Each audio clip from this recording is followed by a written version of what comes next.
qu'est-ce que je peux dire? Je ne peux que dire shalom à tout le monde. Pour continuer notre part. Merci beaucoup à beaucoup de gens qui me suivent en ligne et qui me parlent et m'envoient des messages en privé d'une réaction par rapport à ce que je parle. Donc, veuillez partager ceci, c'est très important. C'est ce que j'avais promis que je parlerai de Marie tous les mois pour faire sortir quelque chose de très important. Je vais dire quoi? Aujourd'hui, quand nous parlons de toute la souffrance dans le monde entier, chaque tombeau, chaque maladie, chaque problème, chaque couple avec le décès, souffrance que nous avons sur la terre ici, proviennent d'une seule femme qui a désobéi. Donc, vous ne pouvez pas parler des maladies, des complications, des problèmes, des soucis, des morts et tout ça sans parler d'Ève. Ève est la cause de toutes choses qui nous arrivent. C'est ça la réalité des choses. Donc, Ève est la cause. Et quand Dieu a compris que par une seule femme, la mort est entrée, la destruction, le ténèbre, le système de Dieu a changé en Éden. Le ciel a été frappé. Tout a changé lorsque Ève a conçu dans sa pensée, en écoutant le serpent, le diable. Tout a changé. Et par elle, ou à cause d'elle, le péché est entré par un seul homme, le premier Adam. Ça, c'est important. Et n'oubliez pas qu'il fallait que, par une seule femme aussi, la vie, l'ordre, la perfection devait aussi sortir en écoutant la parole de Dieu tout en la mettant en pratique. Et cela s'est passé aussi par une autre femme qui s'appelait Marie. Alors, pourquoi parler trop d'Adam, Ève, sans parler de Jésus et Marie? Parce que Jésus était le deuxième Adam. Voilà pourquoi nous parlons du deuxième homme est entré le salut et l'obéissance de la deuxième femme que Dieu lui-même a encadrée est sorti le salut. Ça, c'est la résurrection. Ça, c'est la guérison. Nous parlons de la guérison de nos âmes. Alors, pour ne pas aller très loin, je fais un débat avec quelqu'un qui me dit, alors comment pouvez-vous expliquer que Marie, l'enfant dans le sein de Marie, n'était pas lié à son nombril? Donc l'embryon ou l'enfant doit manger. Allez-y faire des recherches avec les docteurs. Ils vous diront que l'enfant, le bébé, est nourri par l'embryon de la maman, le cordon. Il y a le cordon qui est à l'ombril de l'enfant, de la maman, par lequel l'enfant est nourri. Quand la maman mange, quand elle boit, tout ce qu'elle mange et tout ce qu'elle boit entre dans son sang et dans les cordons en question, c'est là où traverse la nourriture de la maman qui est dans le sang vers l'enfant. Et l'enfant vit de l'oxygène à partir du cordon en question. L'enfant est lié à la vie de la maman. Si la maman meurt, l'enfant meurt aussi. Donc, le caractéristique de la maman, comme nous parlons des 24 chromosomes, c'est que cet enfant aura les caractéristiques de sa mère parce que l'enfant vit par le sang de sa mère. Vous comprenez? Ne vous en faites pas, j'ai un petit chat dans ma maison ici qui fait un peu de bruit. Ça arrive à des moments. Donc, quand l'enfant est nourri par le sang de sa mère, c'est-à-dire que l'enfant a le sang par la nourriture. Je ne dis pas que le sang de l'enfant, là, non, parce que c'est le sperme du papa qui fait que dans l'ovule, l'enfant grandit, l'enfant a le sang de son père, mais ici, on montre bien que les caractéristiques de maman, les caractères de maman, c'est dans l'enfant aussi. C'est pourquoi l'enfant doit se ressembler aussi à sa mère d'une manière ou d'une autre. Alors, comment pouvez-vous croire que Jésus se nourrissait par les cordons de Marie? Si Jésus se nourrissait par les cordons de Marie, ça montre automatiquement que c'est par le sang de Marie que Jésus se nourrissait. Or, le sang d'un humain ne peut pas être mélangé avec le sang de Dieu. Jésus n'était pas juif, Marie était juive. Jésus n'était ni grec, ni juif, ni gentil. Il était 100% Dieu, même son corps, il était 100% humain, mais son corps là, c'était le corps de Dieu. C'était la parole faite chair.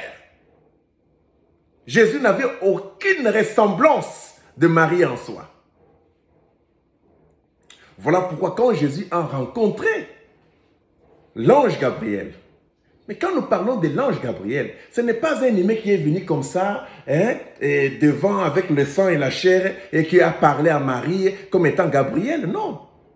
Parce que le même ange-là avait parlé aussi à Zacharie, pour dire qu'Élisabeth, ta femme qui est déjà vieille, aura un enfant. C'est là où Jean-Baptiste est sorti. Mais c'était dans sa pensée. Le jeune qui voit des visions, les gens qui ont des paroles horribles, ça ne vient pas avec les oreilles ici. Jésus dit que vous avez les oreilles, mais vous n'entendez pas. Ce n'est pas de ces oreilles ici que nous entendons la parole de Dieu. Non. Nous avons des oreilles spirituelles, nous avons des yeux spirituels. Les visions se passent en nous. Les voix audibles se passent en nous. Quand on dit que l'ange Gabriel a parlé, c'était en soi. Il a entendu une voix horrible, audible en soi, qui disait que ta femme va concevoir. Parce qu'il était le grand sacrificateur. Il est entré dans le temple pendant qu'il priait, Zacharie. C'est l'ange qui est venu, il lui a parlé. Et quand l'ange lui a parlé, il a douté. C'était Gabriel, il a douté. Il dit, ma femme, à cet âge-là, concevoir, avoir un enfant, oh, ça ne peut pas se passer. À cause de cela, il a été automatiquement frappé. Il est devenu muet. Il ne pouvait plus parler de la parole. Jusqu'à ce que l'enfant devienne naître. Et ici, quand Marie a vu l'ange, et que l'ange l'a parlé dans la matrice de sa pensée, elle a vu en elle, ça je vous le dis, je le sens en moi, qu'elle a vu en elle une boule de lumière. Donc cette boule de lumière, c'était cette lumière de Dieu qui était déjà un petit enfant, déjà formé, que Dieu a placé dans le sein de Marie. C'était l'ensemble de l'ovule et du germe que vous appelez sperme qui a été déjà formé. C'est pourquoi il est écrit, tu n'as voulu ni sacrifice, ni holocauste, mais tu m'as formé un corps. Donc, Dieu avait formé un corps de ces éléments chimiques.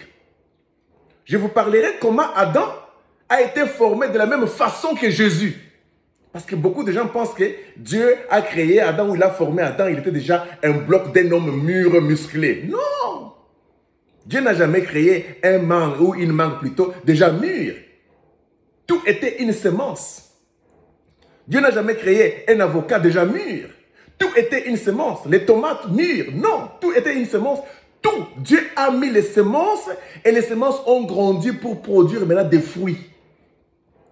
Il n'y a pas un enfant où tous les animaux que vous voyez ici, c'était des cellules qui ont grandi. Parce que Dieu n'est pas un magicien où il va vous créer directement un animal déjà fait, un chien déjà fait, un lion déjà fait. Non, tous étaient une semence. Des cellules qui ont grandi à la présence de l'Éternel. Adam était un DNA que vous appelez ADN. Dans l'ADN de Dieu, Dieu a formé un corps. Et ce corps-là a grandi à sa présence. Aujourd'hui, le blanc, par leur science, ils vous ont prouvé qu'ils peuvent prendre l'ovule ici, ils prennent le sperme ici, ils le mettent ensemble, ils le mettent dans une machine et l'enfant se forme là-bas. Ils ne viennent pas avec un humain comme ça. Si la science peut vous prouver qu'on peut prendre seulement un sperme et l'ovule, le mettre ensemble, c'est petit comme ça, le sperme c'est petit comme ça, on les met ensemble, ça forme déjà un corps. Ce corps-là est placé dans une machine où l'enfant peut grandir là-bas déjà. C'est prouvé par la science aujourd'hui. Et que la science est capable d'entrer dans votre sperme là, modifier. Vous posez la question, vous voulez que cet enfant soit une fille ou un garçon?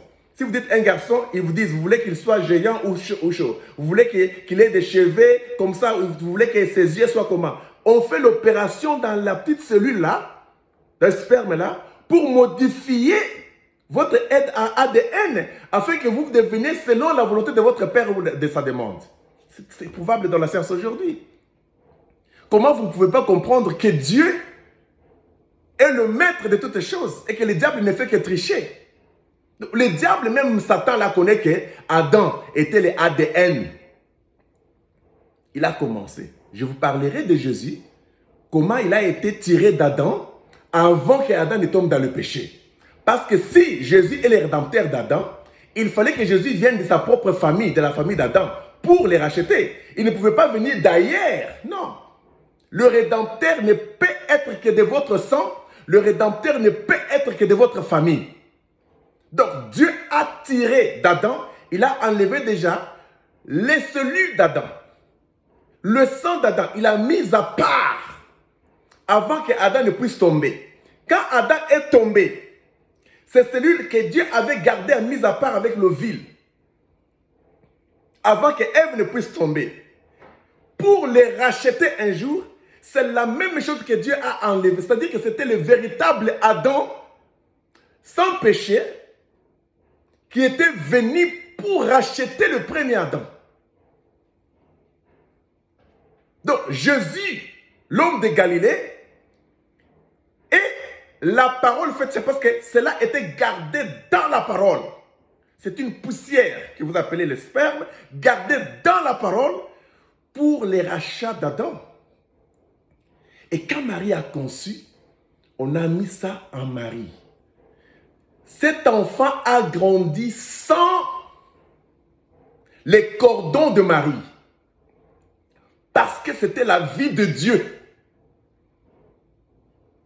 Écoutez, si vous croyez qu'une vierge a conçu et qu'une femme n'a jamais conçu sans un homme depuis que Adam et Ève existent, et que vous croyez que Marie a conçu sans un homme, comment vous doutez alors que l'enfant là peut grandir? Parce que tout doit être mystérieux. Donc la conception est mystérieuse, la grossesse est mystérieuse, la naissance doit être mystérieuse, tout est mystérieux, même la manière dont l'enfant a grandi dans le sein là. C'est quelque chose qui n'est pas humain. C'est inhumain. Donc, c'est difficile pour vous de croire ça. Vous voulez seulement croire que ça s'est passé comme un homme normal ou une femme normale? Non. Parce qu'elle n'a pas conçu comme une femme normale. Donc, l'enfant ne pouvait pas aussi grandir comme un enfant normal. Elle ne pouvait pas aussi mettre au monde comme toute autre femme normale. Tout devait être mystérieux, mystique. Jésus a grandi. Quelqu'un me pose la question, mais alors comment il a grandi? Parce qu'il faut, c'est pratiquement impossible de grandir. Je dis, mais comment le poussin grandit dans l'œuf? Dis-moi quelle nourriture que la poule donne à ces poussins-là. Non, les poussins grandissent par la chaleur jusqu'à ce qu'il s'est développé et le temps arrive, le poussin sort. Jésus a grandi dans le sein de Marie par la puissance du Saint-Esprit, par la chaleur du Saint-Esprit qui avait couvert, parce qu'il était la parole faite chair. C'est le corps formé de Dieu qui grandissait en Marie. Et quand Marie a voulu mettre au monde, il n'y avait personne. Il n'y a pas eu le sang qui a coulé. Marie n'a pas dégagé l'eau et le sang comme les gens le font. L'eau peut-être parce que l'enfant était assis là, dedans. Mais le sang, il ne fallait pas que Jésus puisse tomber dans le sang d'un humain. Non. Il n'y a pas eu le sang. Marie a été soulevée par la force du Saint-Esprit, dans l'air.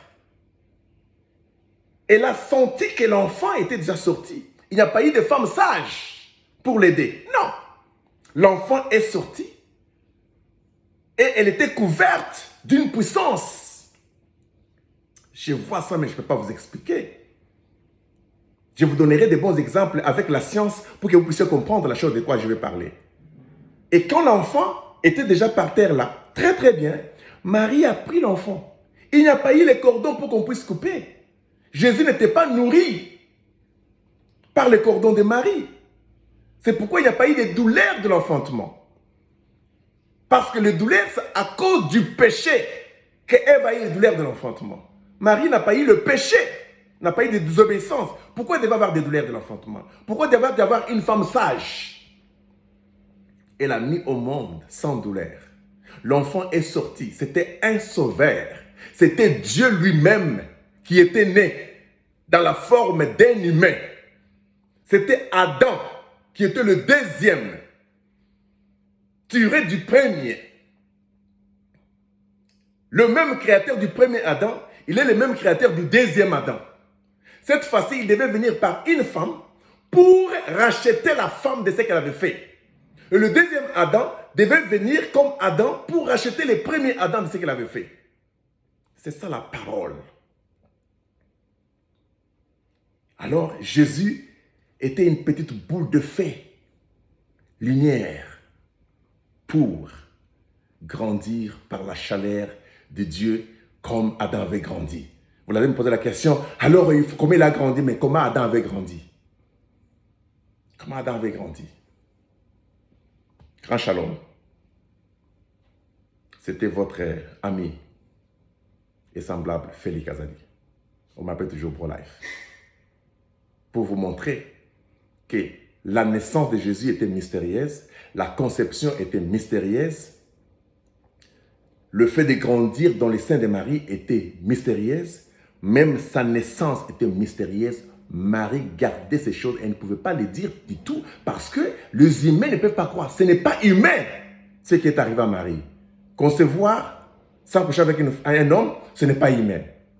La manière dont la femme devait grandir dans les seins de Marie, ce n'est pas humain. La manière dont Marie devait mettre au monde, ce ne devait pas être humain. C'est quelque chose qui n'a jamais eu lieu depuis que le monde est monde. C'est pourquoi il dit que les générations futures la dira bienheureuse. Je suis l'un d'eux et je dis qu'elle était la bienheureuse. Mais ceci, c'est pour nous amener à une réalité dont nous parlerons très bientôt. Grand shalom, c'était Pro-Life.